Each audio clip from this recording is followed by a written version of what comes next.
কুরবানির সাথে আকিকা দেওয়া যাবে, কিন্তু আমি সবসময় বলে থাকি, সচরাচর বলে থাকি, এবং আমি আমার পরিবারের যে বাচ্চাদের যে আকিকা দিয়েছি সেটা আমি আমার রাসূলের দেখানো পথ অনুযায়ী দিয়েছি। আমি কিন্তু চাইলে গরুর সাথে আকিকাটা দিয়ে দিতে পারতাম কুরবানির সাথে, কিন্তু আমি দেইনি। তার কারণ হলো আমার নবীজি বলেছে কুরবানি তো বছরে একবার, তাও যারা ধনী তাদের উপরে ওয়াজিব, যারা আর্থিকভাবে স্বাবলম্বী তাদের উপর ওয়াজিব, যারা মুকিম তাদের উপর ওয়াজিব কুরবানিটা।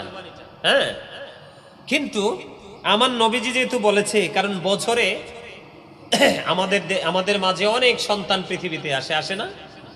আমার রাসূল যেহেতু বলেছে 7 দিনে মাথার চুল ফালাইবা, নাম রাখবা, আর কন্যা সন্তান হলে 1 বছরের একটা ছাগল দিয়ে একটা আকিকা করে দিবা, আর পুত্র সন্তান হলে 1 বছরের 2টা ছাগল দিয়ে আকিকা করে দিবা।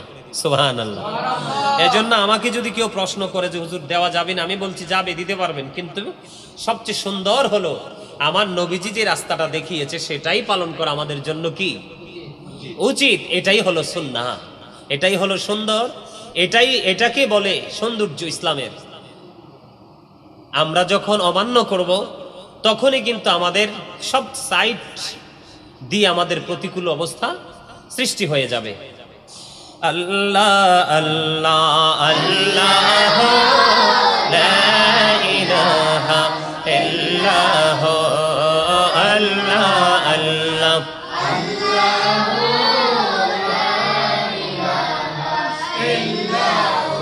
আল্লাহ পাকের প্রিয় হাবিবে মোহাম্মদ রাসূল, সবার আগে হলেন তিনি সৃষ্টি কোলের মূল নবীজি।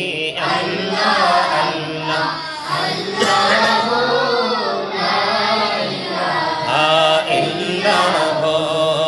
আল্লাহ আল্লাহ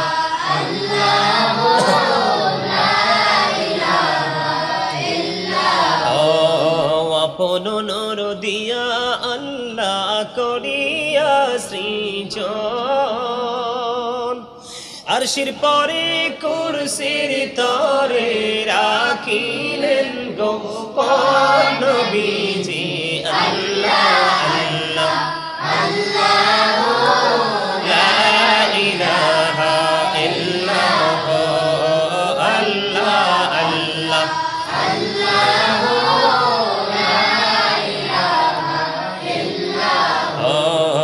আল্লাহ পাকের প্রিয় হাবিবে মুহাম্মদ রাসূল, সবার আগে হলেন তিনি সৃষ্টি কোলের মূল নবীজি।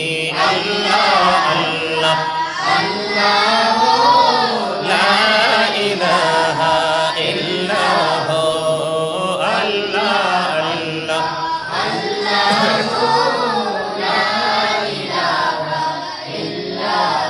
মনটাই আমার চায় যে শুধু যেতে মদিনায়, আরে অবুঝ মনে রে বুঝাই যত সে তো বুঝে না নবীজি। আল্লাহ আল্লাহ আল্লাহ ইল্লাল্লাহ আল্লাহ আল্লাহ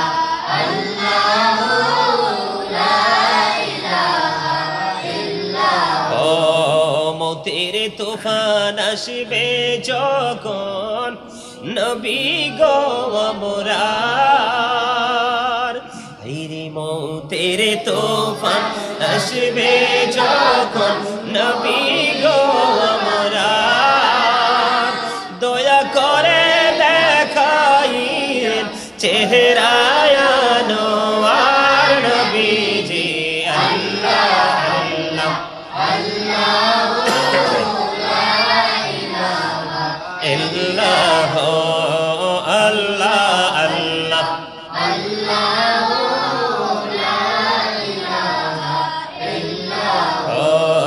গুনাহগারের গহনা জরে দিদারে আপনার, দয়া করে দিন দেখা হাবিবি দু জাহান নবীজি। আল্লাহ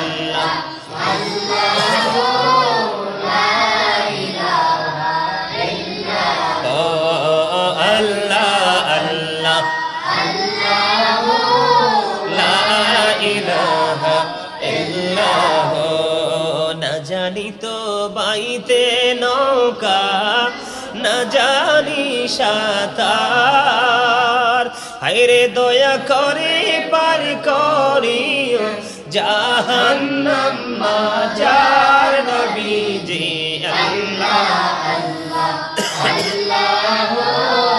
লা ইলাহা ইল্লাল্লাহ, আল্লাহ আল্লাহ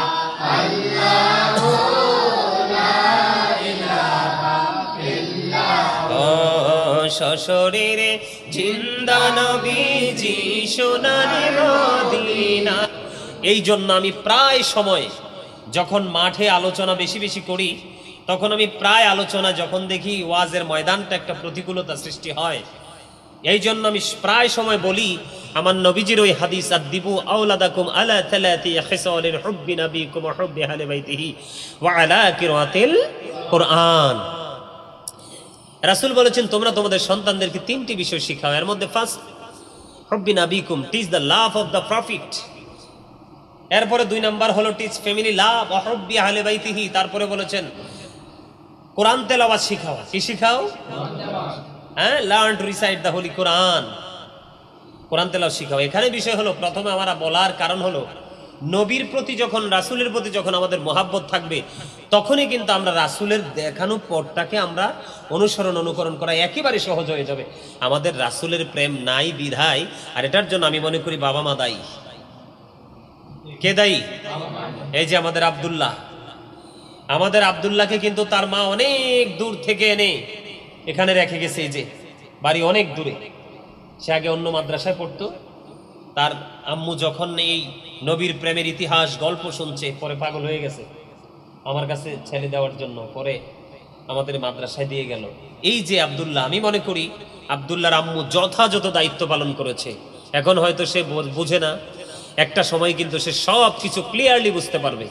যখন সে কিতাব বুঝবে অটোমেটিক্যালি বুঝে যাবে। এটা বাবা মার দায়িত্ব। এটা কার দায়িত্ব? আজকে যদি বাবা মা তার দায়িত্বটাকে যথাযথভাবে পালন করত, তাহলে কিন্তু সন্তানি ভুলগুলো।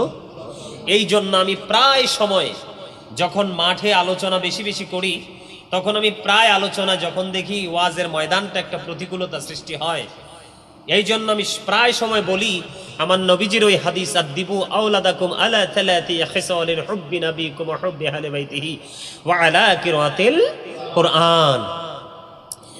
রাসূল বলেছেন তোমরা তোমাদের সন্তানদেরকে তিনটি বিষয় শিখাও, এর মধ্যে ফার্স্ট হুব্বি নবিকুম, teach the love of the prophet. এরপরে 2 নাম্বার হলো টিচ ফ্যামিলি লাভ ওয়া হুব্বি আহলি বাইতিহি। তারপরে বলেছেন কোরআন তেলাওয়াত শিখাও। কি শিখাও?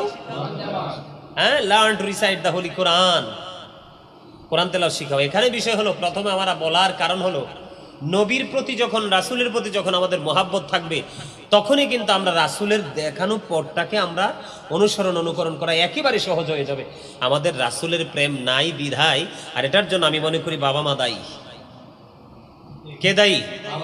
এই যে আমাদের আব্দুল্লাহকে কিন্তু তার মা অনেক দূর থেকে এনে এখানে রেখে গেছে। এই যে বাড়ি অনেক দূরে, সে আগে অন্য মাদ্রাসায় পড়তো।